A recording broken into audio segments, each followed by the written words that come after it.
சத்தியத்தையும் அறிவீர்கள், சத்தியம் உங்களை விடுதலையாக்கும். யோவான் 8:32. எல்லா மனுஷர் ரட்சிக்கப்படுவோம், சத்தியத்தை அறிகின்ற அறிவில வளருவோம். தேவன் சித்தமுள்ளவராயிருக்கிறார். 1 தீமோத்தேயு 2:4. அன்பு தெய்வ பிள்ளைகளுக்கு கர்த்தருடைய நாமத்தில் நல்வாழ்த்துக்கள். சௌக்கியமாக இருக்கிறீங்களா? கர்த்தர் தாமே ஆசீர்வதிப்பாராக. சமாதானத்தின் அப்பம் சாப்பிடும்படியாக தேவன் தாமே உங்களுடைய குடும்பத்திற்கு சமாதானத்தை அருள் செய்வராக. சத்தியத்தின் மீது பிரியங்கொண்ட உங்களை இறைவன் ஆசீர்வதிக்காம வேற யாரை ஆசீர்வதிக்க கூடும்? அவர் தாமே சத்தியபரனாய் இருப்பதனால் சத்தியத்திற்கு செவி கொடுக்கிற பிள்ளைகளுக்கு சகல காரியமும் நன்மைக்கு எதுவா மாறணும் என்பதுல உங்களை விட ஆண்டவருக்குத்தான் அதிக அக்கறை உண்டு. அழைத்த தேவன் ஒருபோதும் உங்க கைகளை விட மாட்டார். அழைத்த தேவனுக்கு உங்களை எப்படி நடத்தணும் என்பது அவர் நன்றாக அறிந்திருக்கிறார். ஆகவே ஜெபிக்க வேண்டிய ஜெபம், ஆராதிக்க வேண்டிய நேரம், செய்தி கேட்க வேண்டிய நேரம் முழுமையாக சந்தோஷமாக ஆண்டவருக்கு கொடுத்துட்டு முன் சென்று கொண்டே இருங்கள்.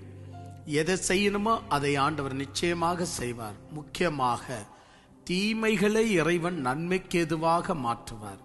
அதுல நம்பிக்கை உள்ளவர்களாக இருங்கள். அழைத்தவர் அவர் நமக்கு உண்மை உள்ளவர், அதாவது அவர் நம்பிக்கை உள்ளவர்னு அர்த்தம்.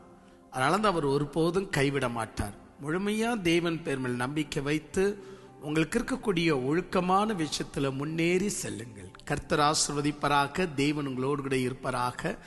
வாருங்கள், விட்ட பகுதியில இருந்து வாசித்து நாம் முன் செல்லலாம். அதுதான் நீதிமொழிகள் புஸ்தகம் 14ஆம் அதிகாரம் 31 நாம் வந்துட்டோம். 31 இல்ல, 32 நாம் வந்துட்டோம். துன்மார்கன் தன் தீமையிலே வாரிக்கொள்ளப்படுவான், நீதிமானோ தன் மரணத்திலும் நம்பிக்கை உள்ளவனாய் இருப்பான். அதாவது நான் போன முறையே இந்த வசனத்தை வாசித்து விட்டேன். போதுமான அளவுக்கு 1 மணி நேரமும் பேசிவிட்டேன். அதனால இந்த வசனத்தை எப்படி வாசிக்கணும்னு உங்களுக்கு தெரிஞ்சிருக்கும் நான் நினைக்கிறேன். நீதிமானோ தன் மரணம் பரியந்தமும் நீதியின் மேல் நம்பிக்கையா இருப்பான். ஆனா துன்மார்கன் தான் ஒரு முறை துன்மார்க்கத்துக்கு போயிட்டா நீதியின் மேல் அவனுக்கு நம்பிக்கை குறைஞ்சிக்கிட்டே போகும். அதனாலதான் போன முறை இதே வசனம் தான் 32 வசனத்தை தான் நான் எடுத்து சொல்லியிருந்தேன். கடவுள் மீது நம்பிக்கை வைக்கிறது வேற, நீதி அதாவது கடவுளுடைய நீதி, கடவுளுடைய சத்தியம், கடவுளுடைய நியாயம், கடவுளுடைய ஒழுக்கம், இதெல்லாம் மொத்தமா சொல்றது தான் தர்மம் அப்படின்னு. கடவுள் மீது நம்பிக்கை வைக்கிறது வேற, கடவுளின் தர்மத்தின் மீது நம்பிக்கை வைக்கிறது வேற. நிறைய பேர் கடவுள் மீது வைக்கிற நம்பிக்கை தான் உயர்ந்தது என்று நினைக்கிறாங்க. அது உயர்ந்தது அல்ல. கடவுள் மீது வைக்கிற நம்பிக்கை உயர்ந்தது அல்ல. கடவுள் மீது மட்டும் அல்ல, கடவுளின் தர்மத்தின் மீதும் நம்பிக்கை வைக்கணும். அப்போதுதான் உங்களுடைய நம்பிக்கை பரிபூர்ணப்படுத்தப்படும். கடவுளை விசுவாசிக்கிறேன், நான் கடவுளை விசுவாசிக்கிறேன்னா அப்போ என்னமா அந்த விசுவாசம் இருக்கும்? அது நல்லது அல்லவே.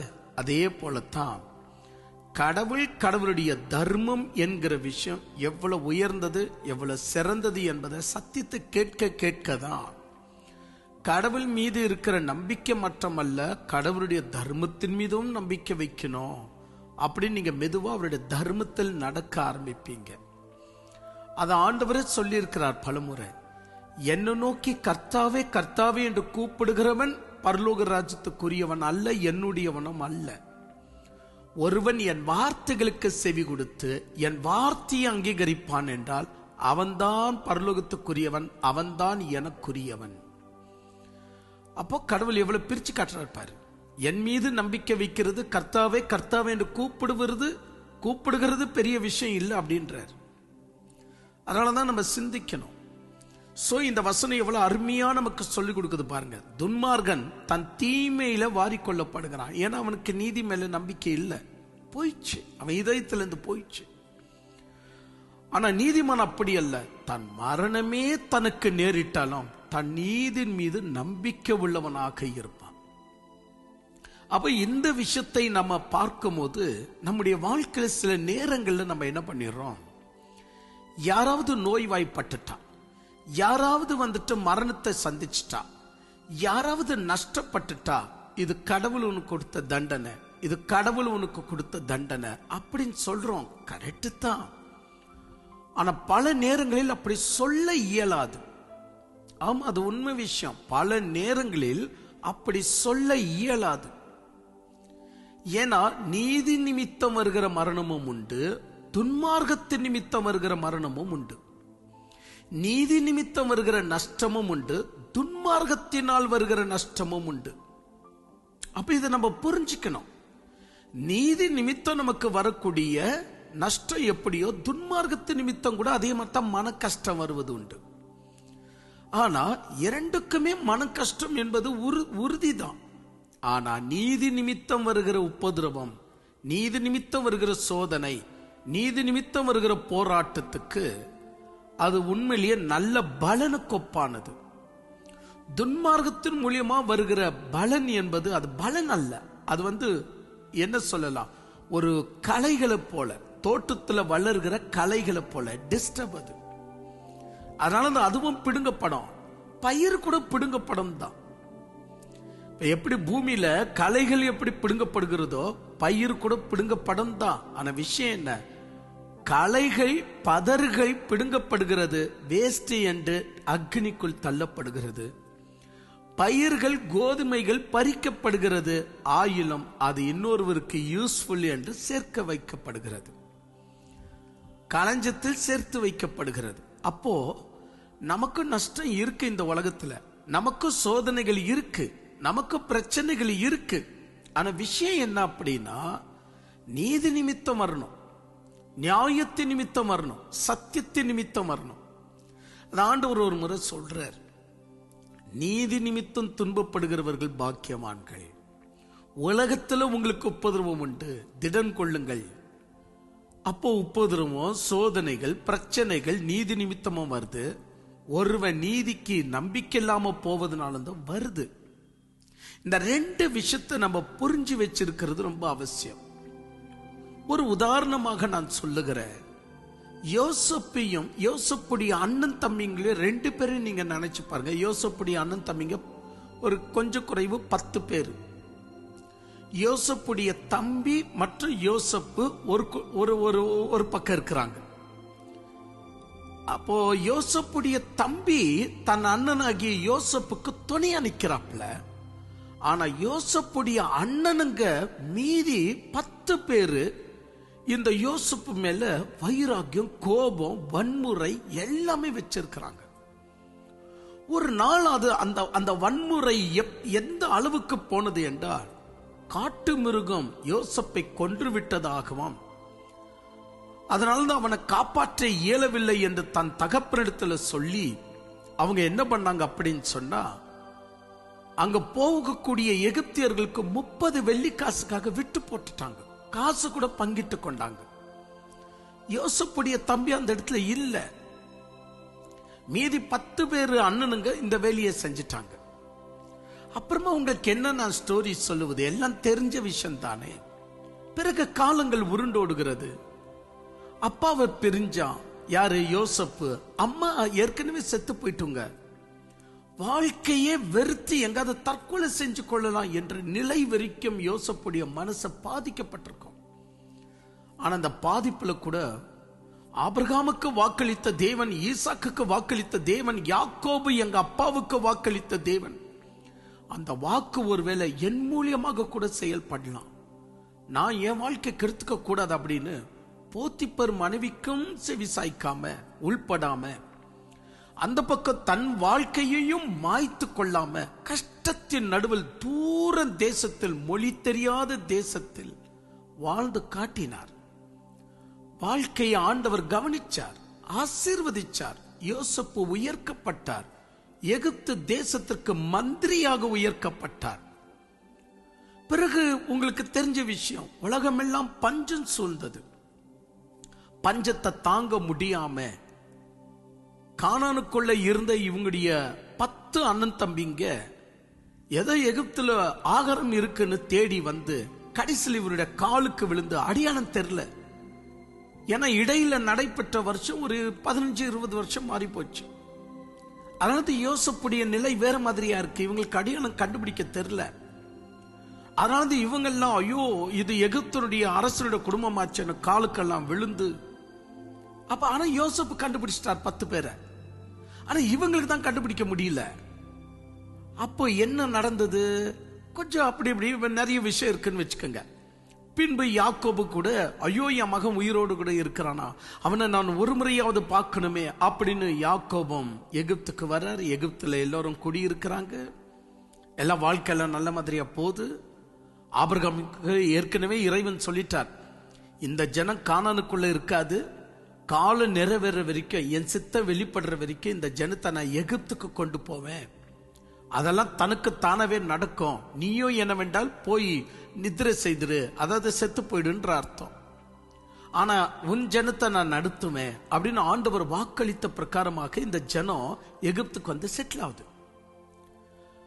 அப்படி செட்டில் ஆகிற நேரத்தில் ஒரு விஷயம் நடந்தது, உங்களுக்கு ஞாபகம் இருக்கா?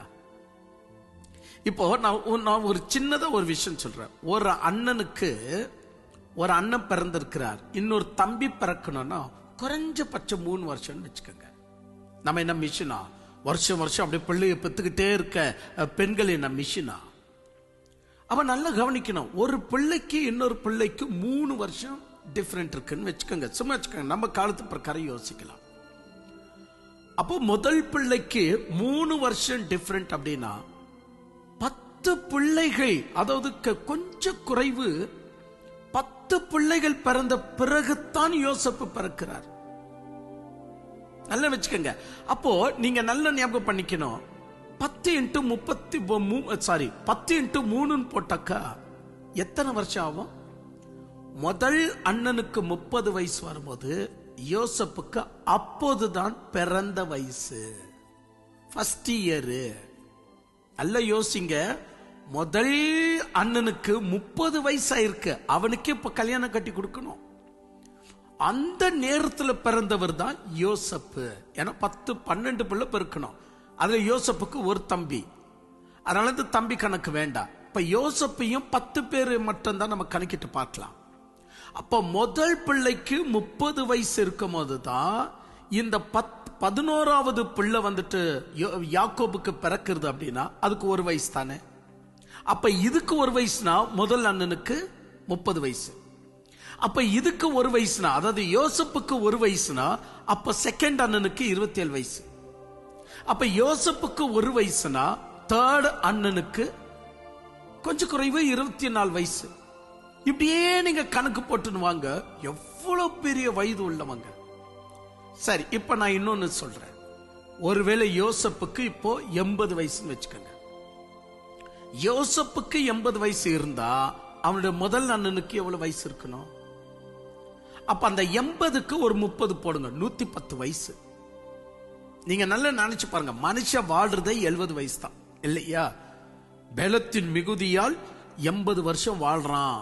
அப்புறமேட்டு அவனுக்கு கேரண்டி இல்ல, சாப்பிடுற குடலுக்கு கேரண்டி இல்ல, கேட்கிற காதுக்கு கேரண்டி இல்ல, பார்க்கிற கண்ணுக்கு கேரண்டி இல்ல, உட்காருது எந்திரிக்கிறது படுக்கிறது எதுக்குமே கேரண்டி இல்ல. எப்போ? 80 வயசுல இருந்து ஸ்டார்ட் ஆயிருது. அப்ப நான் என்ன சொல்ல வரேன் அப்படின்னா, யோசப்புக்கு ஒருவேளை 80 வயசுனா அவரோட முதல் அண்ணனுக்கு எவ்வளவு வயசு இருக்கணும்? உங்களுக்கு தெரியுது இல்ல, 110 வயசு இருக்கணும். அப்ப 2வது அண்ணனுக்கு எவ்வளவு வயசு இருக்கணும்? அப்ப இந்த மாதிரி 3 நீங்க கழிச்சிட்டு வந்தாலும், இப்போ ஆஸ் பர் ரூல்ஸ் பிரகாரம் பார்க்க போனா இதுல யார் முதலாவது சாவாங்க? நல்லா யோசித்து பாருங்க. வயதாகி யார் சாவணும்? 10 குழந்தை, மொத்தம் 10 குழந்தை. ஏன்னா 10 பேர் தான் அண்ணனுங்க யோசப்புக்கு. அப்ப யோசப்பு 10 பேரை விட சிறியவன் என்று சொன்னால் வயது பிரகாரம் ஒருவேளை சாகணும்னு இருந்தா யார் முதல்ல சாகணும்? அண்ணனுங்க தானே. ஏன்னா அவங்களுக்கு தானே ஓவர் வயசாயிருக்கும். யோசப்பு 10 பிள்ளைய கடந்து தானே பிறந்திருக்கிறார். அப்ப யோசப் ஏற்கனவே தெய்வத்துக்குள்ள இருக்கிறார், ஒழுங்காய் இருக்கிறார், தேவனுக்கு கீழ்ப்படுகிறார், தேவனுடைய வார்த்தைக்கு கீழ்ப்படுகிறார், தேவனுக்கு கீழ்ப்படிந்த நிமித்தமாக எகிப்துக்கு மந்திரியாக மாறினார். இவர் மூலியமாக ஆபிரகாமுக்கு வாக்களிக்கப்பட்ட வசனம் எல்லாம் பத்திரமாக காக்கப்படுகிறது. இவ்வளெல்லாம் ஒழுங்கான யோசப்பு, நீங்க கொஞ்சம் அப்படியே கொஞ்சம் பைபிளை நீங்கள் வாசித்து வந்தா அங்க ஒரு ஆச்சரியமான ஒரு நிகழ்வு ஒன்று நடக்குது. அதை நீங்க பார்ப்பீங்கன்னா ஆச்சரியப்படுவீங்க. ஒரு ஆச்சரியமான நிகழ்வு. அது என்ன அப்படின்னு சொன்னா, ஆதியாகமம் புஸ்தகம் 50ஆம் அதிகாரம் 24, 25 வசனத்தை வாசித்து பாருங்களேன். அப்ப ஆதியாகமம் 50, 24, 25 வசனத்தை வாசிக்கும் போது யோசப்பு தான் சாகிற நேரத்துல தன் அண்ணனர்களை வரவழைத்து பேசினான் என்று இருக்கு. அட கடவுளே, ஆக்சுவலி அண்ணனுங்க எப்பவோ செத்து இருக்கணும். ஆனா யோசப்பு வயதாகி சாகும் போது கடைசியா தன் அண்ணனுங்க கிட்ட பேசலாம் என்று அவர் பேசினாராம். எப்படிங்க? யோசப்புக்கே வயதாகி சாகுறாருன்னா அப்ப அவங்க அண்ணனுங்களுக்கு வயசாகலையா? சிந்திக்கணுமா வேண்டாவா? அவங்க அண்ணனுக்கு வயசா இருக்கணும்ல. சரி, யோசப்பு ஒருவேளை 80 வயசு சாகுறாருன்னா அவருடைய அண்ணனுக்கு 110 வயசு. ஏண்டா, நாங்க உங்களை விட்டு போட்டோம், தம்பி ஆகிய உன்னை நாங்க நேசிக்கல, அப்பா கிட்ட இருந்து உன்னை பிரிச்சோம், உன்னை அனாதையா மாத்தணும். கடவுள் நியாயமா பார்க்க போனா எங்களையே 80 வயசுலயே எங்களுக்கு மரணத்தை கொடுத்துருக்கணும். ஆனா நாங்க 110 வயசு வரைக்கும் வாழ்ந்துன்னு இருக்கிறோம். ஆனா நீ எவ்வளவு சிறியவன், ஆனா நீ இப்ப 80 வயசுலயே நீ செத்துன்னு இருக்கிறியே, இது என்ன கடவுள் இதெல்லாம் விசாரிக்க மாட்டாரா என்றெல்லாம் யோசிக்கலையா அவங்க? நீங்க அந்த வசனத்தை வாசித்து பாருங்களேன். ஆதியாகமம் புஸ்தகம் 50ஆம் அதிகாரம் 24, 25 வசனத்தை வாசிக்கும் போது நம்மளுக்கு ஆச்சரியம் ஊட்டுகிறது. இவ்வளவு சின்ன வயசு உள்ளவன் சாகுறான், பெரிய வயசு உள்ள அண்ணனார்களை கட்டிக்கிட்ட நிற்பாட்டி நான் சாக போறேன், நீங்க பயப்படாதீங்க, எகிப்துல உங்களுக்கு எந்த ஆபத்தும் வராத மாதிரி நான் செஞ்சிருக்கிறேன், நீங்க எந்த பயமும் வேண்டாம். நீங்க இப்பொழுது கூட நீங்க என்ன பண்ணி இருக்கிறீங்க, நம்முடைய ஆபிரகாமுக்கு தேவன் கொடுக்கிறேன் என்று சொன்ன தேசத்தை விட்டு எகிப்துக்கு வந்தீங்க. எகிப்துக்கு வந்து இதோடு கூட ஒரு கிட்டத்தட்ட ஒரு 40-45 வருஷம் ஆகுது. எந்த ப்ராப்ளமும் இல்லாதது போல இன்னும் ஒரு கடவுள் உங்களை இந்த இடத்துல இருந்து கூப்பிட்டுன்னு போற வரைக்கும் உங்களுக்கு எந்த ப்ராப்ளமும் வராது. என்னாலும் முடிந்த வரைக்கும் எகிப்துல நான் அரசாங்கத்தினுடைய அதிகாரத்தை பயன்படுத்தி உங்களுக்கு நன்மை செஞ்சிருக்கிறேன், உங்களை யாரும் தீண்ட மாட்டாங்க. இவ்வளெல்லாம் சொன்ன யோசப்பு அவங்கள பலம்படுத்திட்டு இன்னொரு வார்த்தை சொல்றார். அண்ணமார்களே, தயவு செய்து ஆண்டவர் ஆபிரகாமுக்கு வாக்களித்து கொடுத்தது போல நீங்க இந்த கானான் தேசத்தை விட்டு போகும்போது இப்பவே தான் என் பாடியை புதைச்சிடுங்க, இந்த எகிப்திலேயே புதைச்சிடுங்க. ஆனா கடவுள் உங்களை கூட்டிட்டு போற ஒரு காலம் வரும். தேவன் ஆபிரகாமுக்கு வாக்களித்தது போல கானானுக்கு வாங்க, மேசியா வருகிற, உலகத்தை ரட்சிக்கிற மேசியா வருகிற நேரம் நெருங்கிச்சு, நீங்க வாங்கோன்னு ஆண்டவர் கூப்பிடுற காலம் வரும். அப்போ போகும்போது என் எலும்பை கூட எடுத்துன்னு போயிடுங்க. செத்து அது இன்னும் எவ்வளவு வருஷம் இந்த நீங்க போறீங்களா தெரியல, எவ்வளவு வருஷத்தை விட்டு ஆண்டவர் கூட போறான்னு தெரியல. பிறகு 450 வருஷம் விட்டு தான் கடவுள் கூப்பிட்டாருன்னு நம்ம பிறகு பைபிள்ல தெரிஞ்சுக்கிறோம், அது வேற விஷயம். அவங்க புறப்படும் போது கல்லறையை தோண்டி யோசப்புடைய எலும்பு கூட எடுத்துட்டு போனாங்க அப்படின்னு பைபிள்ல பிறகு நம்ம வாசிக்கிறோம். அது வந்து மிக அருமையாக அப்போஸ்தலனாகிய பவுல் அதை எடுத்து சொல்வார். எங்க? எபிரியர் புஸ்தகம் 11ஆம் அதிகாரம் 22ஆம் வசனத்துல. சரி, அதெல்லாம் இருக்கட்டும். ஆனா தன் அண்ணனுங்க கிட்ட பேசுற அளவுக்கு, நான் சாக போறேன்னு சொல்ற அளவுக்கு யோசப்புக்கு என்ன, அண்ணன்களை விட 10 அண்ணன்களை விட இவருக்கு பெரிய வயசா? அப்ப எப்பேரிப்பட்ட நீதிமான் கூட சில நேரங்களில் சீக்கிரத்துல சாவ சந்திப்பான். எப்பேரிப்பட்ட துன்மார்க்கம் கூட சீக்கிரத்துல சாவ சந்திக்க மாட்டான். அதனால இருந்து நம்ம அவசரப்பட்டு யாரையும், ஒரு நோய் வந்த உடனே பத்தியா கர்த்தர் உன்னை தண்டிச்சார், ஒரு மரணம் வந்தனா பத்தியா ஆண்டவரை எச்சரிக்கிறார், உடனே கும்மிடாதீங்க, உடனே வாயை விட்டு சொல்லிடாதீங்க, கொஞ்சம் மௌனமா இருங்க. யோபுக்கு உடம்பெல்லாம் புண்ணு, யோபுக்கு இருந்ததெல்லாம் லாஸ்ட்ல போயிடுச்சு. ஆனா யோபுடைய சிநேகிதருங்க இதெல்லாம் கடவுளுன்னு கொடுத்த சிச்சை, நீ இப்போதாவது உணரணும், நீ கடவுளுக்கு ஏற்புடையவன் அல்ல, நீ கடவுளுக்கு விரோதி, ஏன் அந்த சிச்சை எங்களுக்கு வரக்கூடாது, நீ உள்ளத்துக்குள்ள துரோகி, இவ்வளெல்லாம் சொல்லிட்டாங்க யோபுவை. ஆனா முடிவுல ஆண்டவர் சிநேகிதர் மேலதான் கோபம் பட்டார ஒழிய யோபு மீது கோபம் படல. ஏன்னா யோபுடைய வாழ்க்கையில ஏன் இந்த துன்பங்கள் வந்தது என்பது கடவுளுக்கு தெரியும். அதுபோலதான் நான் உங்களுக்கு ஒரு விஷயம் சொல்லுகிறேன், யாரையும் நியாய தீர்க்கப்படும்படியான ஆக்ஷனை கையில நீங்க வச்சுக்காதீங்க, அது நம்மளுக்கு நல்லதே அல்ல. நாம் செய்ய வேண்டிய ஒரு விஷயம் என்ன அப்படின்னு சொன்னா, பொறுமையோடு கூட நாம் செல்ல வேண்டிய பாதை. இப்போ என் கடவுள் எனக்கு சமாதானம் கொடுத்திருந்தா இன்னொருவன் சமாதானமா இருக்கிறானே என்ற எரிச்சல் எனக்கு வராது. ஏன்னா என் கடவுள் எனக்கு சமாதானம் கொடுத்திருக்கிறார். என் கடவுள் எனக்கு சம்பாதனை ஆசீர்வதிச்சா இன்னொருத்தருடைய சம்பாதனையில திருடுகிற மனசு எனக்கு வராது. அப்போ கடவுள் தான் ரொம்ப முக்கியம். நீ ஆராதிக்கிற கடவுள், நீ யாரை கும்பிடுறியோ அந்த கடவுள் நியாயம் உள்ள அந்த கடவுள். பாருங்க, இயேசு கிறிஸ்து தான். ஆனால் அப்போஸ்தலன் பவுல் சொல்றார், அது நாங்க சொன்ன இயேசு கிறிஸ்து அல்ல, அது நீங்க உருவாக்கி கொண்ட இயேசு கிறிஸ்து. அப்ப கடவுள் எப்படி பொய்யாக பல கடவுளுங்க எப்படி தலை எடுத்துச்சோ அதே போலதான் கிறிஸ்துவுக்குள்ள கூட வேதத்துல சொல்லப்பட்ட கிறிஸ்து அல்லாம வேதத்துல சொல்லப்படாத கிறிஸ்துங்களை நாம உருவாக்கி வச்சுக்கிறோம். அப்போ வேதத்துல சொல்லப்படாத ஒரு கடவுள், அந்நிய தேவன் என்பவர் உன் வாழ்க்கையில அதுக்கு நீ இடம் கொடுத்திருப்பனா, இப்போ நீ சமாதானத்தை மெதுவாய் இழப்ப, ஐஸ்வர்யத்தை மெதுவாய் இழப்ப. உனக்கு எவ்வளவு இருந்தாலும் இப்ப போதும் என்ற மனசு இருக்காது. மற்றவர்களை நியாயத்திற்கிற செங்கோலை கையில எடுக்க ஆரம்பிச்சிடுவேன். மெதுவாக அந்த செயல் அந்த பாவம் பரிசுத்தாவின் தூஷணையா மாறும்.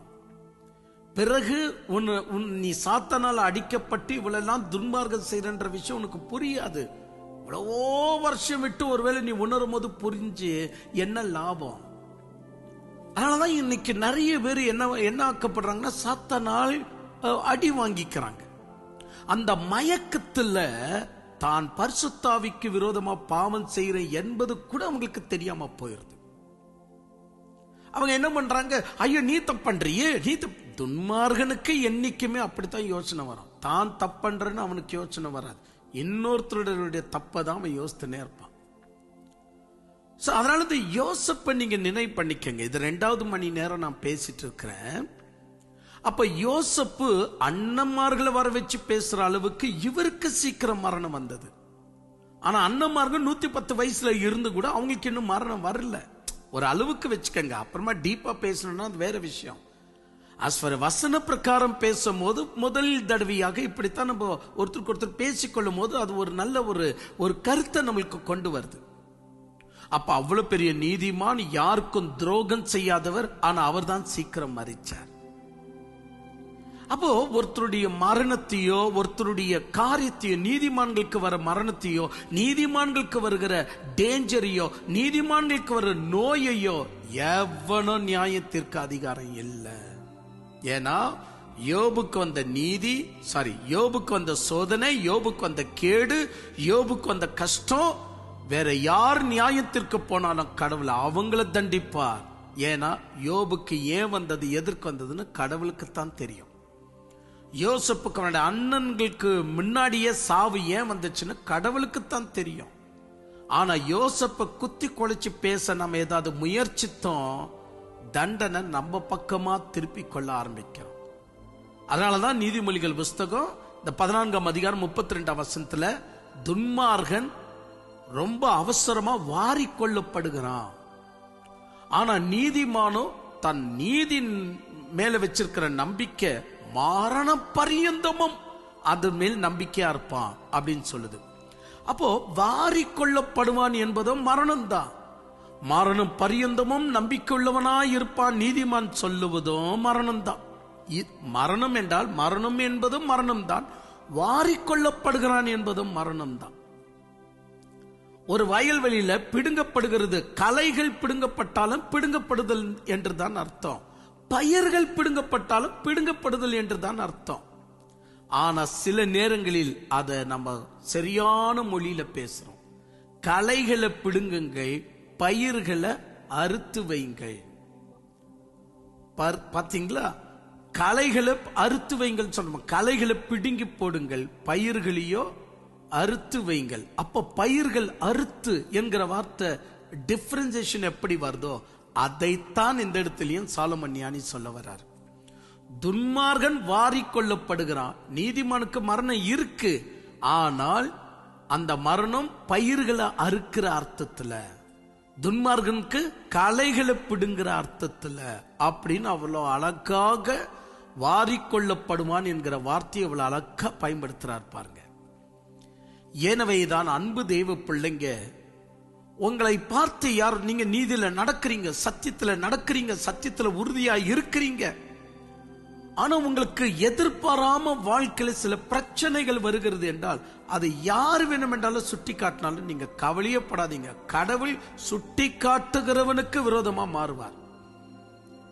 பத்தியா எங்க வீடெல்லாம் இடிக்கப்படவில்லை, ஆனா உன் வீடு பத்தியா இடிக்கப்பட்டுச்சு. ஏன்? நீ சர்ச்சை விட்டுட்ட. ஏன்? நீ வந்துட்டு எங்களுக்கு விரோதமா எழும்பிட்ட. என்னமோ சத்தியத்தை தேடுறேன்னு சொல்றிய. அப்போ அந்த கடவுள் உன்னை காப்பாத்தினாரா? இதையே சர்ச்சில் இருந்தா நீயும் காப்பாற்றப்பட்டிருப்ப, உன் வீடு இடிஞ்சிருக்காது. இப்படி யார் சொன்னாலும் காதுல போட்டுக்காதீங்க.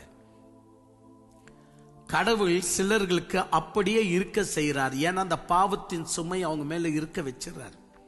ஆனா உனக்கு இல்லாதபடி செஞ்சிருக்கிறானா அந்த பாவ சுமை இத்தோடு கூட போயிட்டோம் என்று சொல்லி அந்த சுமையை அறுக்கிறார்.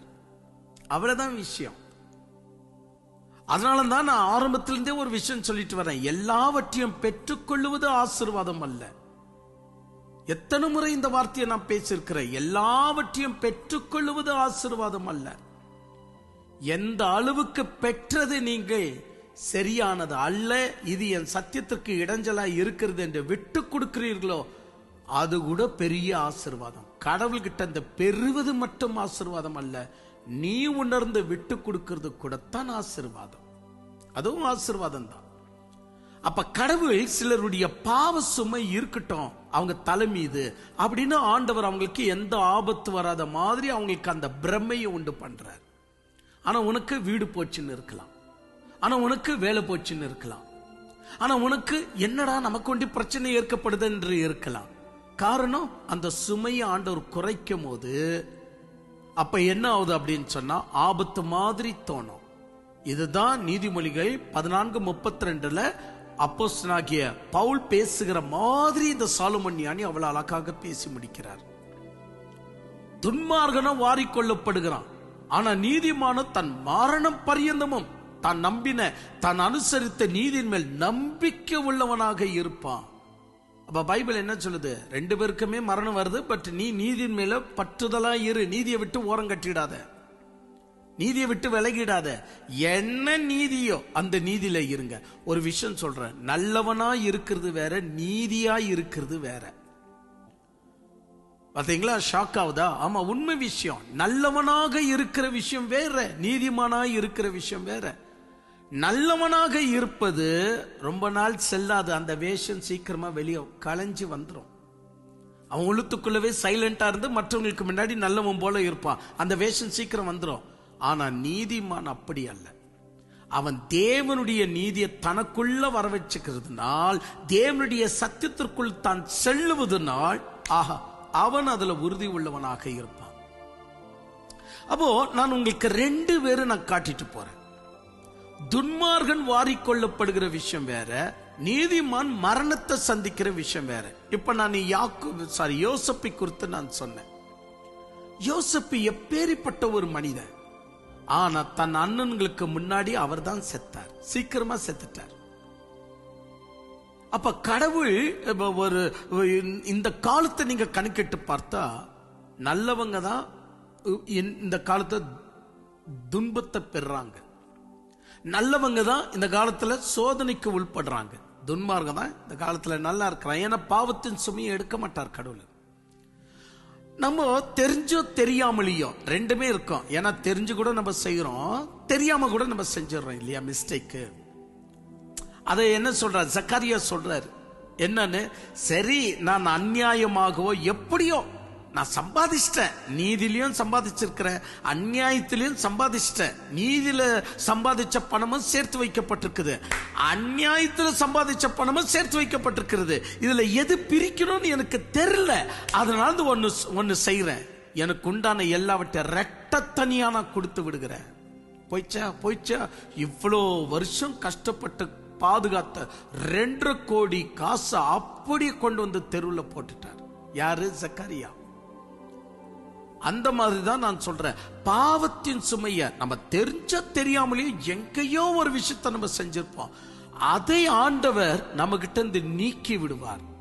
அதுதான் நமக்கு வருகிற சில நேரங்களில் துன்பங்கள், அதுதான் சில நேரங்களில் நம்மளுக்கு வர சோதனைகள். ஏன்னா நம்ம உலகத்தார்களை போல அங்க ஆக்கினிக்குள்ளாக தீர்க்கப்படக்கூடாதுன்னு இங்கேயே ஆண்டவர் நம்மளை சீர்படுத்துறார். கொரிந்தியர்ல அதுதான் அப்போஸ்தலன் பவுல் சொல்றார், உலகத்தை ஆண்டவர் நியாயம் தீர்த்து தண்டிக்கும் போது அவங்களுக்கு நரகம் கொடுப்பார். ஆனா நீங்க என்ன யோக்கியமா? நீங்க கூட தானே பாவத்தை செய்திருக்கிறீர்கள்.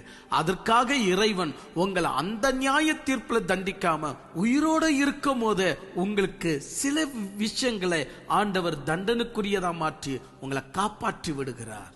எவ்வளவு பெரிய விஷயம் பாருங்க. அப்போ இந்த சத்தியம் உங்களுக்கு புரியல அப்படின்னு சொன்னா நீங்க என்ன தெரியுமா நினைப்பீங்க? பெறுவது மட்டும்தான் ஆசீர்வாதம், இழப்பது ஆசீர்வாதம் அல்ல நீங்க நினைச்சிடுவீங்க. ஆசீர்வாதம் என்றால் பெறுவது மட்டும் ஆசீர்வாதம் அல்ல, இழப்பது கூட ஆசீர்வாதம். அதாவது நீங்கள் பெறுவதற்கு எப்படி நீங்க மனமுள்ளவர்களாக இருக்கிறீங்களோ, இழப்பதற்கும் நீங்க மனமுள்ளவர்களாக இருக்கணும். இழப்பதற்கும் நீங்க தயார் உள்ளவர்களாக இருக்கணும். என்னுடைய சிலர்கள், நான் தனியா தானே இருக்கிறேன் இந்த இடத்துல, அளந்து துவைக்கிற துணி ஆகட்டும், அது ஒரு வேலைக்காரிங்க அவங்க எப்படியே துவைச்சிட்டு போறாங்க, அது வேற விஷயம். மற்றதெல்லாம் அப்படியே விழுந்து கிடக்குதுன்னு வச்சுக்கோங்க. துணி மடிக்கிறது இல்லை, நான் மடிக்கிறது இல்லை. எனக்கு இந்த துணி மடிச்சுட்டு அந்த நேரமெல்லாம் எனக்கு இல்லை, சரியான நேரம். நான் நிறைய வேலை செய்துட்டு இருக்கிறேன் ஊழியத்துக்குள்ள. துணி மடிக்கிறது இல்லை, சாமணம் கழுவுறதுல, போட்ட பெட் அப்படியே இருக்கும். நீ எவ்வளவு விஷயம் நான் சொல்லுது, நீங்க நினைக்கலாம் ஐயே என்ன இவ்வளவு மோசமா இருக்கிறாருன்னு. பாருங்க, அதெல்லாம் நான் மூடி மறைச்சிட்டு பேசிட்டோமா? நல்லா யோசித்து பாருங்க. நான் அதெல்லாம் மூடி மறைக்க மாட்டேன். நான் எதுக்கு மூடி மறைக்கணும்? சோ போட்ட பெட் அப்படியே இருக்கும். இது ஒழுக்கம் இல்லை நீங்க சொல்லலாம், அது நிறைய விஷயம் உண்டு, அது இப்ப பேசுது வேண்டாம். அது போல சாமணம் நான் கழுவுறது இல்லை, என் பிளைட்டையே நான் கழுவுறது இல்லை. இவ்வளவு வருஷம் என் வயசு பாக்குறீங்களா? இத்தனை வருஷத்துல என் பிளைட்டை நான் கழுவினதே கிடையாது, என் கிளாஸ் நான் கழுவினதே கிடையாது, என் துணியை நான் துவைச்சதே கிடையாது. சின்ன வயசுல இருந்து அனாதிதான், ஆசிரமத்துல தான் நான் இருந்தவன். அங்கே கூட என் துணியை நான் துவைச்சவன் கிடையாது. அந்த அளவுக்கு நான் ஏதோ ஒரு வகையில வேலை வேலை வேலை வேலை என்று வளர்க்கப்பட்ட. ஆனால் அதற்காக நான் செய்ய மாட்டேன் அல்ல, செய்வதற்கும் ரெடியா இருக்கிறேன். அது செய்ய வேண்டிய சூழ்நிலை எனக்கு இல்லை. நல்லா கவனிச்சுக்கங்க. அப்ப நான் எந்த வேலையும் நான் செஞ்சிட்டு இல்ல. சில நேரங்களில் யாராவது என்னை பார்க்க வருவார்கள். பார்க்க வரும்போது சோஃபால அப்படியே துவைச்ச துணி, போன வாரம் துவைச்ச துணி, அந்த வேலைக்காரி வருவாங்க இல்லையா, அவங்க என்ன பண்ணுவாங்க, வெளியே இருக்கிற துணி ரொம்ப நாளா தொங்கிட்டு இருக்குன்னு எடுத்துட்டு உள்ள போட்டு போயிடுவாங்கன்னு வச்சுக்கோங்க. அது அப்படியே விழுந்து கிடக்கும், சோஃபா மேலேயே விழுந்து கிடக்கும். என்னை பார்க்க வரக்கூடிய ஏதாவது விசுவாசிங்க உள்ள பார்க்கும் போது இது என்ன இப்படி இருக்க ரூம் அப்படின்னு பார்த்து சிலர்கள் பெருக்கி தொடிப்பது உண்டு. வேலைக்காரி செய்யறாங்க, அது வேற விஷயம். பெருக்கி துடைப்பது உண்டு, அதெல்லாம் விடுங்க. அப்ப அந்த சோஃபா மீது கொட்டப்பட்டிருக்கிற அந்த துணிமணிகள், ஏன்னா இப்ப மத்த எழுதிய சுவிசேஷம் பேசும்போது ஒரு ட்ரெஸ் போடுறேன், ஒரு நாளைக்கு நம்ம ஒரு 8 வகையில, 8 வகைன்னு சொல்லக்கூடாது, அதிகமா தான். ஒரு வாரத்துக்கு 7 நாள் இல்லையா? அப்போ நான் ஒரு வாரத்துக்கு 7 நாள்னா ஒரு வாரத்துக்கு 11 முறை பிரசங்கிக்கிறேன். வாரத்துக்கு இருக்கிறதே 7 நாள் தான், ஆனா நான் 7 முறை பிரசங்கிக்கணும். ஆனா 11 முறை பிரசங்கிக்கிறேன் அப்படின்னு சொன்னா இடைவிடாமல் ஊழியம். அப்போ ஒரு வாரத்துக்கு எவ்வளவு ட்ரெஸ் நான் போடணும்? இல்லையா? நீங்க நினைச்சு பாருங்க. அப்போ அந்த துவைக்கப்பட்ட ட்ரெஸ்ஸுகள் அப்படி சோஃபா மீது அப்படியே விழுந்து கிடக்கும். எடுக்கிறவங்க யாரும் இல்லை. யாராவது என்ன பார்க்க வரும்போது அதை எடுப்பாங்க, அதை சுத்தம் செய்வாங்க. யாராவது சில நேரங்களில் தவறி யாராவது வந்து ஏதோ ஒரு வேலைக்காக அதை எடுக்கணும், இது பிடிக்கணும், எடுக்கணும்னு சொல்லும் போது சோஃபா மீது அப்படியே கொட்டப்பட்டிருக்கிற ட்ரெஸ்ஸை பார்த்த உடனே சரி மடிச்சு வச்சுட்டு போலாமே அப்படின்னு மடிக்க வருவாங்க. அப்பதான் ஒரு ஆச்சரியம் என்ன அப்படின்னா, மடிக்கும் போது அவங்க அந்த ட்ரெஸ்ஸை பார்ப்பாங்க. சில நேரங்களில் அந்த ட்ரெஸ்ஸை நான் கொடுத்துருவேன், போதும் பல முறை நான் போட்டுட்டு இதை எடுத்துட்டு போடுங்க, அதை எடுத்துட்டு போடுங்க, இது வேண்டாம் அது வேண்டாம் அப்படின்னு கொடுப்பது உண்டு. அப்ப அவங்க ஒரு வார்த்தை என்கிட்ட சொல்லுவாங்க, இவ்வளோ ஒரு அருமையான ட்ரெஸ்ஸுங்க உங்ககிட்ட. நான் சொல்லுவேன், ஐயோ இந்த ட்ரெஸ் நான் விரும்பி வாங்கல, ஸ்டுடியோவுக்காக, ஊழியத்திற்காக, நம்ம ஸ்டுடியோ இருக்கிற லெவலுக்கு அந்த ட்ரெஸ் வாங்கினா, அது விடுங்க. அப்போ அவங்க அதை கொண்டு வந்து கபோர்டில் அடுக்கும் போது ஒரு ஆச்சரியத்தை பார்ப்பாங்க. என்ன அப்படின்னா, அதுல குவாலிட்டி இல்லாத ட்ரெஸ் இருக்கிறத அவங்க பார்க்கறாங்க. இதெல்லாம் யாருது ட்ரெஸ் அப்படின்னுவாங்க. இதெல்லாம் யாருது ட்ரெஸ், குவாலிட்டியே இல்ல, இதெல்லாம் நீங்க போடுறதே இல்லையே, இதெல்லாம் நீங்க வந்துட்டு நீங்க போடும்போது ஸ்டுடியோல நாங்களே ஆசைப்படுவோம், அடுத்த பிரசங்கத்துக்கு என்ன ட்ரெஸ் போடுவாரு அப்படின்னு நாங்க எதிர்பார்க்கிறோம். ஆனா இவ்வளவு ஒரு மோசமான ட்ரெஸ் எல்லாம் கபோர்ட்ல இருக்குது, இது யாருதுன்னு கேட்பாங்க. நான் சொல்லுவேன், அந்த சைஸ் பார்க்கும் போது உங்களுக்கு புரியும், அது கூட என்னுடைய ட்ரெஸ். ஆனா இது குவாலிட்டியே இல்லையே, இது இவ்வளவு மோசமா இருக்க, இதுதான் என்னுடைய உண்மையான ட்ரெஸ்.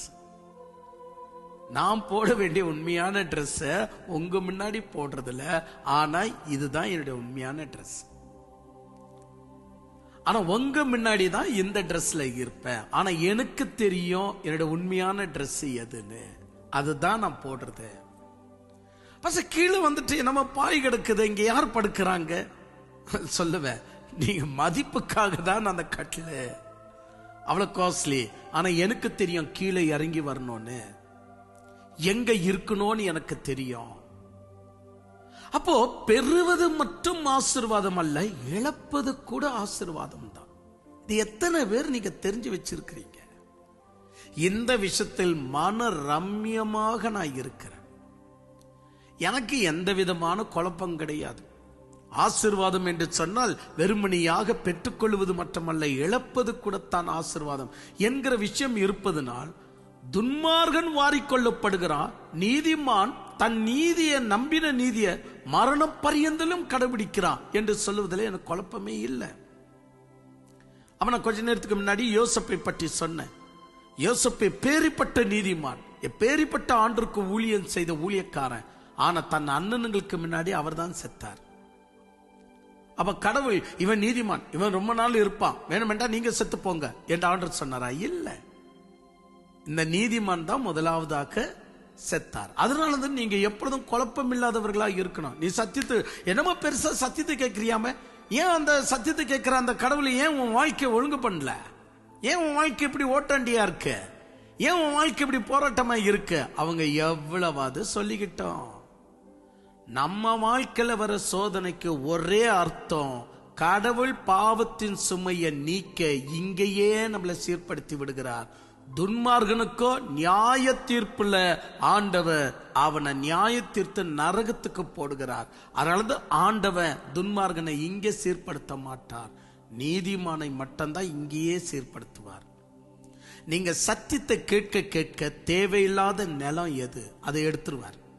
நீங்க சத்தியத்துக்கு ஒப்பு கொடுக்க தேவையில்லாத உறவுகள் எது அதை கூட எடுத்துருவார்.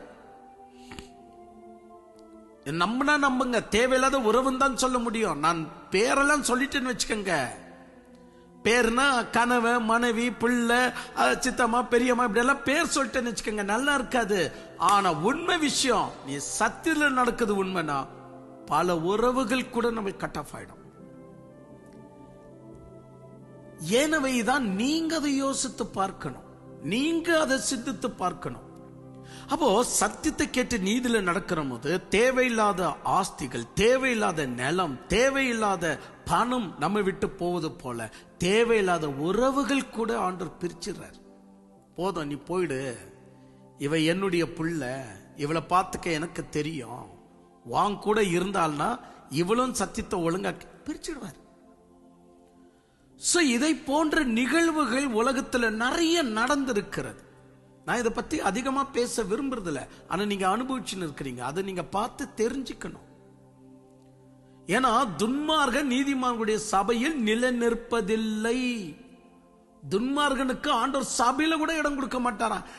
விட விட பரவாயில்ல, இன்னைக்கெல்லாம் அவன் நாளைக்கு திருந்துவான், அவனும் இந்த சபையில இருக்கட்டும். ஆஹா, சபையில இருந்தே எடுத்துருவார் கடவுள். போயிடு வெளியே அப்படின்னுடுவார், நீ இருக்காதன்வார். அவனை இருக்க வைக்க மாட்டார். அவனுக்கு உட்கார்ந்தாலும் எரிச்சலா இருக்கும், அவனுக்கு காதல விழுகிற வார்த்தையும் எரிச்சலா எடுத்துருவார். இதெல்லாம் நீங்க தான் எச்சரிக்கையா இருக்கணும். ஏன்னா சங்கீதம் 1 என்னன்னு சொல்லுது, துன்மார்கன் நீதிமானுடைய சபையில் இருக்க மாட்டான். அப்ப கடைசி வரைக்கும் இந்த ஊழியத்துல டிராவல் பண்றது யாரு? நிக்க வைக்காம அவங்க செஞ்ச ஊழியெல்லாம் நின்றுடும். ஆனா இந்த ஊழியம் நிக்காம செயல்படுறது யாரு? நீதிமானுக்கு மட்டும்தான் இறைவன் அதை செய்வார். துன்மார்க்க சிந்தனை நமக்குள்ள வந்துச்சுன்னா ஆட்டோமேட்டிக்காக எவ்வளவு பேர் ஊழியத்தை நம்மளுக்கு கொடுத்தாலும் ஊழியம் நின்றுடும். வாசல் கிட்ட வந்து நிறைய பேர் சொல்லலாம், ஐயா நீங்க ஒரு டேட்டு கொடுங்க, எப்போ நீங்க பாடல பாட வரீங்க, ஐயா ஒரு டேட்டு கொடுங்க, நாங்க வந்து ஒரு மீட்டிங் வச்சிருக்கிறோம், நீங்க வந்து பேச வரணும். எவ்வளவு பேர் கியூ நின்றாலும் கடவுள் ஊழியத்துல இருந்து எடுத்துட்டா உங்களால ஊழியம் செய்ய முடியாது. ஆனால் நீ நீதிமானா இருப்பனா எத்தனை பேரை எதிர்த்தாலும் உன் ஊழியத்தை க்ளோஸ் பண்ண எந்த சக்தியாலும் முடியாது. எவனாச்சிலும் அதை ட்ரை பண்ணாலும் முடியாது. அவங்க தான் தண்டிக்கப்படுவாங்க. இந்த விசுவாசம் உங்களுக்குள்ள, இந்த நம்பிக்கை உங்களுக்குள்ள துளிர்ந்து விடணும். அதுதான் மிக முக்கியமானது. நான் ஒரு உண்மை நிகழ்ச்சி பார்த்த ஒரு ஏழை விவசாயி, அவர் தான் வந்துட்டு அந்த கிராமத்துக்கு நியாய விசாரிப்பு, அவர் கொஞ்சம் படிச்சிருக்கிறார், போய் அர்ஜிகளை எழுதி தாசில்தார்கிட்ட கொடுத்து, அது மட்டும் அல்லாம ஐஏஎஸ்ங்களை சந்திச்சு அதிகாரங்களை சந்திச்சு அந்த கிராமத்துக்கு ஒரு நியாயத்தை விசாரித்தவரே அவர் தான், ஒரு நியாயத்தை கொண்டு வந்தவர் அவர் தான். அவருக்கும் கொஞ்சம் கொஞ்சமாக வயசு ஏற ஆரம்பித்தது. கிராமத்தின் மக்கள் நிறைய பேர் அவருக்கு மரியாதை கொடுக்க ஆரம்பிச்சாங்க. ஒரு நாள் ஒரு பெரிய போராட்டம் ஒன்று நடத்த வேண்டியதாயிற்று. வழக்கம் போல அந்த கிராமத்தில் இருக்கக்கூடிய விவசாயத்தை நிற்பாட்டுவதற்காக அந்த அதிகாரிகள் செய்த சதி, அந்த பிரிட்ஜை உடைக்கணும், அந்த அணைகட்டு, அதாவது தண்ணீர் பாய்ச்சல் உடைய அந்த அந்த அந்த டேமை உடைச்சிடணும். இனிமே அந்த கிராமத்துக்கு தண்ணி கிடைக்க கூடாது. கேட்டா நாங்க இங்க சாஃப்ட்வேர் பில்டிங் ஒன்னு கட்ட போறோம் அப்படின்னு சொல்லி அதிகாரிங்க பில்டர்ஸர் அது இதெல்லாம் கொண்டு வந்து நிற்பாட்டுறாங்க. இந்த ஏழை கிராமம் வேற வழியே இல்லாம அந்த தண்ணியை தக்க வைத்துக் கொள்ளணும்னு இவங்களும் போராடுறாங்க. அப்ப இந்த பெரிய தலைமை தாங்குறார், வந்து நியாயமான கோரிக்கைகளை சொல்லி நிற்கும் போது ஒரு அருவாள் எடுத்துன்னு வந்த ஒருவன் ஓங்கி அவருடைய கழுத்தை அப்படியே வெட்டி விடுகிறான். யாருமே எதிர்பார்க்கல. ஏன்னா எந்த விதமான தீமையை அவர் செய்தவரே கிடையாது. யாருக்கும் எந்த தீமையும் செய்தவர் கிடையாது. ஜனங்கிட்ட பேசிக் கொண்டிருக்கும் அதை எதிர்பாராம ஓரமா நின்றிருந்த ஒரு பெரிய ஒரு கொடிய அப்படி அருவாளை எடுத்துன்னு வந்து அவருடைய தலையை சீவி விடுகிறான். தலை ரெண்டா பாருங்க, பாடி ஒரு பக்கம் தலை ஒரு பக்கம் விழுது. கிராமத்தின் ஜனங்க பதறி போயிடுறாங்க, ஐயா என்று சொல்லி பதறி போறாங்க. அவ்வளவு சீக்கிரம் கூட்டம் கலைஞ்சிருது. அதிகாரிங்க கார்ல அவங்க வாபஸ் போயிடுறாங்க. போலீசாருங்க சுத்தி சுந்துக்கிறாங்க, கிராமத்தின் மக்களை அடிக்கிறாங்க.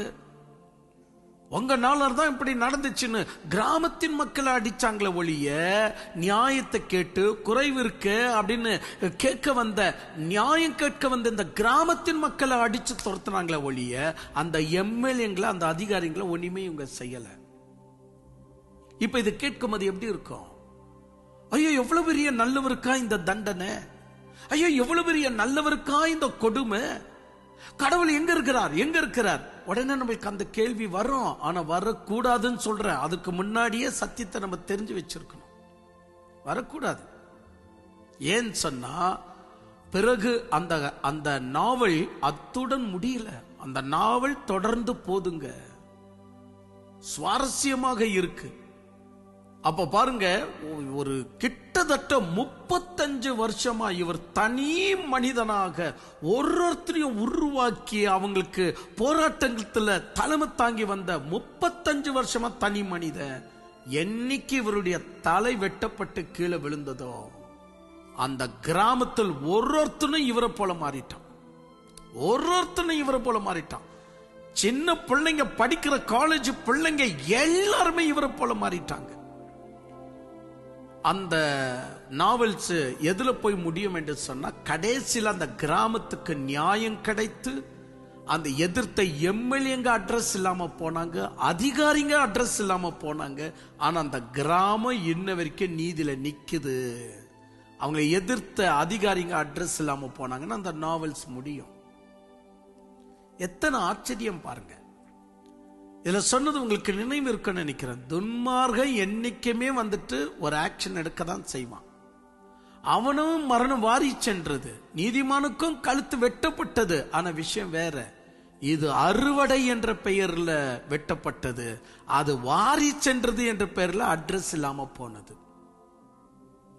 அப்போ நீங்கள் சத்தியத்தின் மீது எவ்வளவு நம்பிக்கை உள்ளவர்கள் என்று சொன்னால், இந்த வகையில் நீங்கள் எச்சரிக்கை உள்ளவர்களாக இருக்க வேண்டியது உங்களுக்கு அவசியம்.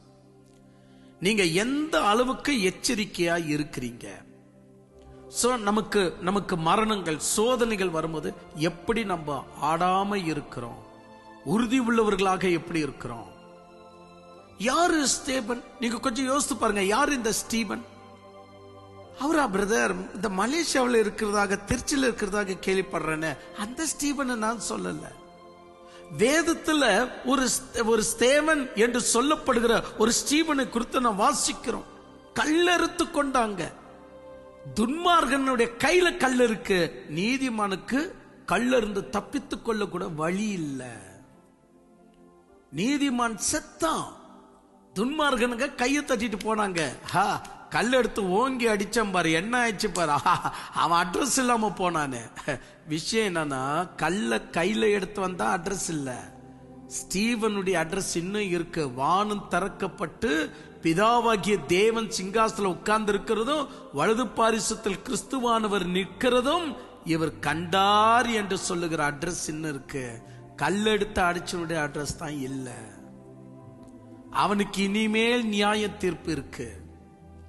ஒரு முறை அப்போஸ்தலன் பவுல் சொல்றான், நான் பண்ண அக்கிரமத்துக்கெல்லாம் சபையார்களை பிடிச்சு கொண்டு போய் ஜெயில போட்டு உபதிரவம் பண்ணனே, இந்த அக்கிரமத்துக்கெல்லாம் இப்ப நான் நல்லவனா மாறிட்டேன், இப்ப நான் ஊழியம் செய்யறேன், நான் ஆண்டவரை ஏற்றுக்கொண்டேன், இப்ப நான் சத்தியத்துல நடக்கிறேன். ஆனா நான் செய்த அக்கிரமத்துக்கு இப்ப எனக்கு விரோதிங்க எழும்பும் போது அவங்க கிட்ட இருந்து காப்பாத்த ஆண்டவரே என்று நான் ஜெபிக்க மாட்டேன். பாருங்க எப்படி உறுதியா இருக்கிறார். நான் ஜெபிக்க மாட்டேன். அது ஆண்டவருக்கு விருப்பம் இருந்தா காப்பாற்றிட்டோம். ஆனா நான் எருசலேமுக்கு போயே தீர்வேன். கடவுளுக்கு நான் சாட்சி கொடுத்த தீர்வேன். நான் எதிர்ப்பு ஒரு காலத்துல காட்டும் போது எப்படி அவருடைய சீடருங்க சாட்சியா இருந்தாங்களோ, இப்ப எனக்கு எதிர்ப்பு காட்டும் போது நானும் சாட்சியா தான் இருக்கணும். எவ்வளவு ஒரு ஷார்ப் மைண்ட் பாருங்க. இதாங்க கடவுள் ஒரு மனிதனுக்குள்ள இருக்கிறார் என்பதற்கு அவன் இன்னும் ஜொலிப்பான். கடவுள் ஒரு மனிதனுக்குள்ள இல்ல அப்படின்னு சொல்லும் போதுதான் அவங்க ரொம்ப துன்மார்க்கத்தை வெளிப்படுத்திக்குவாங்க. பயங்கர துன்மார்க்கம். அந்த துன்மார்க்கம் பரிசுத்தாவின் தூஷணை வரைக்கும் கொண்டு போயிடும் அவங்கள. அதனால வெயிட் அண்ட் சீன்னு சொல்ற ஒரு வார்த்தை பிரகாரமாக, பொறுத்திருந்து பாருங்க என்ற வார்த்தையின் பிரகாரமாக நாம எப்பொழுதும் வேதத்துடைய சத்தியத்தை கற்றுக்கொள்ளணும். கற்றுக்கொண்டாதான் பொறுத்திருந்து பார்க்க முடியும் என்னென்ன நடக்குது அப்படின்னு. சோ ஊழியங்கள் யாரும் இந்த உலகத்துல ஹீரோ கிடையாது. கடவுள் மட்டும்தான் ஹீரோ. கடவுள் மட்டும்தான் உயர்ந்தவர். அப்போ கடவுள் எனக்கு ஒரே ஒரு ஊழியம் செய்யக்கூடியதாக சொல்லியிருக்கலாம். அதை மட்டும்தான் நம்ம செய்யணும். வாரி போட்டு செய்வதெல்லாம் நம்ம கணக்குல வராது. நான் இது எல்லாமே வாரி போட்டு நான் செய்யறேன்னு சொன்னா அதெல்லாம் கணக்குல வராது. மகனே, நான் உனக்கு கொடுத்தது ஒரே ஒரு ஊழியம், செம்மையா செஞ்ச, அதுக்குத்தான் நான் கூலி கொடுக்க முடியும். இதெல்லாம் ஏன் நீ வீணா வாரிக்கிட்ட அப்படின்னு தான் ஆண்டவர் சொல்வார். இதெல்லாம் நான் கொடுக்கவே இல்லை. நான் கொடுத்தது நீ சரியா செஞ்சிட்ட, அதை நான் கவனிச்சேன், நீ சரியா செஞ்ச அப்படின்னு சொல்லும் போது நம்ம வெசனப்படுவோம். ஐயோ, அப்ப தேவையில்லாததெல்லாம் செஞ்சுதான் நான் பூமியில ரொம்ப நாள் வாழ்ந்துட்டனோ. ஒரு நாள் மரணம் வரும்போது நீங்க யோசிப்பீங்க, எதுக்குத்தான் இந்த உலகத்துல இவ்வளவு நாள் நம்ம வாழ்ந்தோமோ. ஏன்னா மரணம் வரும்போது தான் அந்த பாவ கட்டு நம்ம இடத்துல இருந்து போயிடும். எல்லாருக்கும் போவாது, எல்லாருக்கும் மரணம் வருது. ஆனா பாவ கட்டு பிரியுறது யாருக்கும் தெரியாது. இப்ப யார் சத்தியத்தை கேட்டா, இப்ப யார் கிறிஸ்துவின் ரத்தத்தால் கழுவப்பட்டா, இப்ப யார் கிறிஸ்துவ ரட்சகராய் ஏற்றுக்கொண்டு கிறிஸ்துவனுடைய வழியில நடக்கிறானோ, அவன் மரிக்கும் போதுதான் பாவம் மூட்டை அவன்கிட்ட இருந்து அகற்றப்படுகிறதை உணரும் போது அப்பதான் அவனுக்கு தெரியும், உறவுனா இவ்வளவுதான் விஷயமா. அப்ப வீணாய் நான் உலகத்துல ரொம்ப நாள் ஆண்டுட்ட ஜெபம் பண்ணி வாழ்ந்துட்டேன், இப்படின்னு தெரிஞ்சிருந்தா எப்பவோ உலகத்தை நான் விட்டுருப்பேன்னு நீங்க யோசிக்கும் போது நல்லதல்ல. அதெல்லாம் அப்ப யோசிக்காம இப்பவே இறைவன் இந்த குரல் கொடுக்கிறார்னா நீ விசுவாசிக்கணும். ஆண்டவருடைய சத்தியத்துல நீ உறுதி உள்ளவனாக நீ நிக்கணும். நான் கொள்ளைகள்ல பேசும்போது என் தொண்டை முழுமையாக அப்படி அவிழ்ந்து போனது. எனக்கு அது இப்ப எடிட் பண்ணும்போது சொன்ன அழிச்சிடுங்க, வேண்டாம் கர்த்தருக்கு சித்தமானால் வேற எப்பாவது இதை நான் பேசுறேன். ஏன்னா செய்த பிரசங்கத்தை திரும்ப செய்ய மாட்டேன், பேசின வார்த்தையை திரும்ப பேச மாட்டேன், வேற எப்பாவது நான் செய்யறேன். இந்த 100வது சத்தியத்தின் பெருவிழா என் தொண்டை சரியில்லை, அதனால பாவம் மக்கள் கஷ்டப்படுவாங்க, அழிச்சிடுங்க அப்படின்னு. ஆனா எடிட் பண்றவங்க வேண்டான்ட்டாங்க. இருக்கட்டும், இந்த நிலையிலையும் நீங்க எப்படி ஊழியம் செஞ்சீங்கன்னு ஜனங்களுக்கு தெரியட்டும், இன்னைக்குள்ள அடுத்த காலத்துக்கு தெரியட்டும், உத்து கேட்கட்டும். எப்படி எல்லாம் சாத்தானுடைய சவாலை மீறி அதுல பேசிருக்கிற ஒவ்வொரு வார்த்தையை விட கனம் உள்ளதுன்னு புரியட்டும் அப்படின்னு எடிட் பண்ணிட்டாங்க. அதுதான் நம்முடைய வாழ்க்கையில நம்ம சத்தியத்தை ஒழுங்காய் கற்றறிந்து வச்சிருந்தா, நீதியை ஒழுங்கா நம்ம கற்றறிந்து வச்சிருந்தா நம்ம வாழ்க்கையில பதற மாட்டோம். ஏனவைதான் இங்க நான் இன்னொரு உதாரணம் நான் கொடுத்தேன், ஸ்டீபன் என்ற உதாரணம் கொடுத்தேன். இவர் அப்போஸ்தலர் புஸ்தகத்தில் நம்ம வாசிப்போம் என்று சொன்னா 7ஆம் அதிகாரம் சுமாராக ஒரு 55 60 வசனம் வரைக்கும் வாசித்து பாருங்களேன். அப்போஸ்தலர் புஸ்தகம் 7ஆம் அதிகாரம் 55 56 வரைக்கும் வாசித்து பாருங்க. எத்தனை உறுதி பாருங்க. ஆண்டவரே, நான் உம்முடைய பிள்ளை அல்லவா, என்னை ஏன் இவங்களை சாகடிக்க வராங்க, என்னை ஏன் இவங்க நஷ்டம் பண்ண வராங்க, எனக்கு இன்னும் பலனை கொடு சொல்லல. ஏன்னா ஒரு ஸ்டீபன் மரித்தாதான் கல்லெடுத்து கல்ல கையில எடுத்தவனை ஆண்டவர் எந்த அளவுக்கு அவனுக்கு மரணத்தையோ இல்ல அவனை எந்த அளவுக்கு பயன்படுத்துவார் என்பதையோ இறைவன் வெளிப்படுத்தத்தான் ஸ்டீவனுக்கு அன்னைக்கு மரணத்தை கொடுத்தார். ஸ்தேவான் செத்து போனார், உண்மைதான். ஆனால் அந்த சாவுக்கு சாட்சியா ஒரு வாலிபன் நின்றிருந்தான் என்று வேதம் சொல்லுது. அந்த வாலிபன் வேற யாரும் அல்ல, அப்போஸ்தலனாகிய பவுல் தான். ஸ்டீவன் கூட அந்த மாதிரி ஊழியத்தை செஞ்சிருக்க முடியாது, ஸ்டீவன் கூட அந்த மாதிரி மரணத்தை அடைஞ்சிருக்க முடியாது. முதிர் வயது வரைக்கும் அந்த பவுல் படாத பாடுகளையும் படாத மனவேதனைகளையும் சகித்தானோ ஆண்டவர் அற்புதமான 14 நிருபங்களை அவர் மூலியமா கொடுத்தார். அப்ப ஸ்டீவனுக்கு ஆண்டவர் என்ன சொல்லி இருக்கலாம், இங்க பாரு என்ன பாரு, வானம் திறக்கப்பட்டிருக்கிறது, இங்க பாரு என்ன, பிதாவாகிய தேவன், அதாவது பழைய ஏற்பாட்டில் இருக்கிற மாதிரி அவர் உட்கார்ந்து இருக்கிறார், நான் நில்லு இருக்கிறேன், புதிய ஏற்பாட்டின்படி நான் தான் அந்த ரட்சிப்பின் கிரியை செய்ய அவதாரம் எடுத்து வந்தவன், அதுவும் நான் தான் இதுவும் நான் தான். புரிகிறதா? அப்படின்னா இப்போதுக்கு நீ மரணத்தை ஏற்றுக்க, உன் மரணத்துக்கு காரணமா இருக்கிற இவர்களில் ஒருவனை உன் சார்பில் நான் ஊழியம் செய்ய வைக்கிறேன், உன் சார்பில் நான் ஊழியம் செய்ய வைக்கிறேன். ஸ்டீபன் செத்துட்டார், ஆனால் ஸ்தேவானுடைய சார்பில் அப்போஸ்தலனாகிய ஊழியம் செய்ய எழுப்பினார். பாருங்க இது எப்படி இருக்கு அப்படின்னு சொன்னா, இப்ப அப்போஸ்தலனாகிய பவுல் செய்த அத்தனை ஊழியத்துடைய விஷயம் ஸ்தேவானுக்கு தான் போய் சேரும். ஏன்னு சொன்னா, நீ தானே சாவடிச்ச, நீ தானே அவனை நஷ்டம் பண்ண, அதனால இருந்து உனக்கு நான் என்ன செய்ய போறேன் பாரு அப்படின்னு கடவுள் அவ்வளவு வருஷம் அப்போஸ்தலனாகிய பவுல் வச்சாலும் அப்போஸ்தலனாகிய பவுல் அதை திருந்த போது சொல்றார், நீங்கள் எல்லோரும் சொல்லுகிறீர்கள், பரிசுத்த ஆவி சொல்லுகிறார், எருசலேமுக்கு போனால் என்னோட உயிர் தப்பாது என்று. அதை பத்தி எனக்கு கவலை இல்லை, நான் எருசலேம் போறேன். கடவுளின் பேச்சை கேட்காதீங்க என்ற ஒரு செய்தியை கொடுத்திருக்கிறேன். தயவு செய்து வாழ்க்கையில சாவதற்கு முன்னாடி அந்த செய்தியை கேட்டுருங்க, கடவுள் பேச்சை கேட்காத அப்படின்னு. அந்த தலைப்பு அசிங்கமாக இருக்கலாம், ஆனா உள்ள போய் பாருங்க, எத்தனையோ நீதிமான்கள் கடவுளே சொன்னாலும் வேண்டாம் சொல்லி கடவுளுக்காக வாழ்ந்தவர்கள். கடவுளின் பேச்சை கேட்காத என்ற அர்த்தத்தில் கொடுத்திருக்கிறேன். சோ இதை போல நீங்கள் உங்களுடைய வாழ்க்கையில சரியான விதத்துல நீங்கள் பக்குவமாய் ஒவ்வொரு சோதனைகளையும் ஒவ்வொரு காரியங்களையும் நீங்க ஜெயிக்கணும் அப்படின்னா நீங்க வலுங்கட்டாயமாக சத்தியத்தை கற்றே ஆகணும். சத்தியத்தை கற்கலனா நீங்க செய்வது எது என்றே நீங்கள் புரிந்து கொள்ள முடியாம போயிடும். நான் இப்ப என்ன ஊழியம் செஞ்சிட்டு இருக்கிறேன், நான் எங்க இருக்கிறேன் என்பது கூட புரியாம போயிடும். நீங்கள் வாயால இயேசு கிறிஸ்துன்னு சொன்னாலும் அந்த இயேசு கிறிஸ்து உங்க செயல்பாட்டில் அவர் இல்ல. அதனால அது அந்நிய தேவன் என்று தான் அழைக்கப்படும். நல்லா புரிஞ்சுக்கங்க, அது அந்நிய தேவன் என்று தான் அழைக்கப்படும்.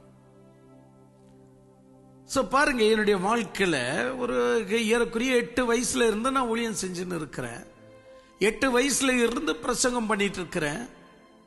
அப்போ இத்தனை சிறிய வயதுல இருந்து எத்தனை பேர்கள் என் வாழ்க்கையில இருந்திருப்பாங்க. எல்லாரும் போய் விட்டார்கள், அவங்களுடைய அழைப்பு அவ்வளவுதான். ஆனா இதை நான் விட்டுற முடியுமா? அப்ப கடவுள் பாருங்க, எல்லோரும் விட்டு போனாங்க, சரி உன் ஊழியத்தை சேஞ்ச் பண்ணிக்கணும். அதே டோனு தான், அதே சமாச்சாரம் தான், யார் என்ன சொன்னாலும் அதே ஸ்தானத்துல தான் நின்று அதே மாதிரிதான் போயிட்டு இருக்கிறேன். போனவன் வேற ஏதோ சாயல பூசின்னு உன் சாயல் மாறிச்சுன்னு நமக்கே சொல்லுவான்.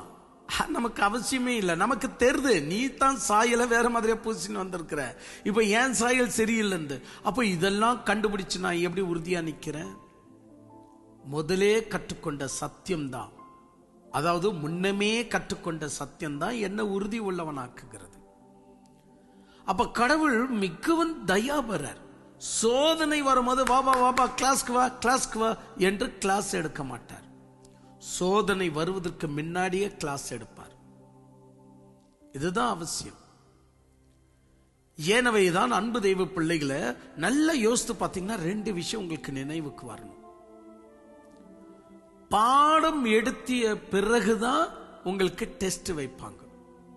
நல்லா கவனிச்சுக்கோங்க, நல்ல பாடம் எல்லாம் எடுத்துட்ட பிறகுதான் உங்களுக்கு எக்ஸாம் வைக்குவாங்க, பிறகுதான் உங்களுக்கு ரிசல்ட் வரும். ஆனா கடவுள் விஷயத்தை எடுத்துக்கிட்டா கடவுள் அப்படி அல்ல. ஃபர்ஸ்ட் எடுத்த உடனே எக்ஸாம், எக்ஸாமுக்கு பிறகுதான் பாடம், பாடத்துக்கு பிறகுதான் பலனு. இது எப்படி வருது பாருங்க. மறுபடியும் சொல்லவா, மறந்துட்டு இருப்பீங்க. நாம் உலகத்துல நல்ல பாடங்களை கேட்டாதான் நமக்கு எக்ஸாம், அதற்கு பிறகுதான் நமக்கு ரிசல்ட். ஆனா கடவுள் விஷயத்துல ஃபர்ஸ்ட் எக்ஸாம், அந்த எக்ஸாம் கற்றுக் கொடுக்கிற அந்த அந்த அந்த என்ன சொல்ல, அந்த உபதிரவம், அந்த பாடுகள், அந்த எதிர்ப்புகள், அந்த போராட்டங்கள், அந்த சோதனைகள் கற்றுக் கொடுத்தது தான் நல்ல பாடம். அந்த நல்ல பாடம் வந்த பிறகுதான் ரிசல்ட். இது கடவுளுடைய வழிமுறை. அப்ப இந்த ஐடியா உங்களுக்குள்ள வரணும் அப்படின்னா எந்த அளவுக்கு நீங்க சத்தியத்தை கற்றுக்கொண்டே இருக்கணும், கற்றுக்கொண்டே இருக்கணும்.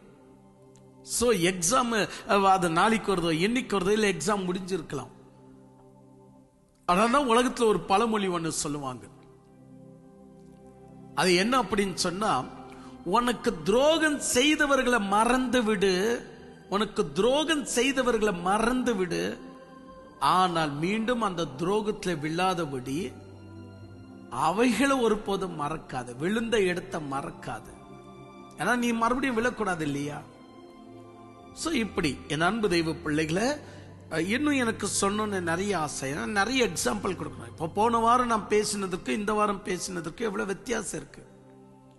அப்ப இன்னும் எனக்கும் பேசணும்னு ஆசை. பாருங்க, இப்படி எல்லாம் இருக்கு. துன்மார்கன் வாரிக்கொள்ளப்படுகிறான் என்றால் அர்த்தம் என்ன?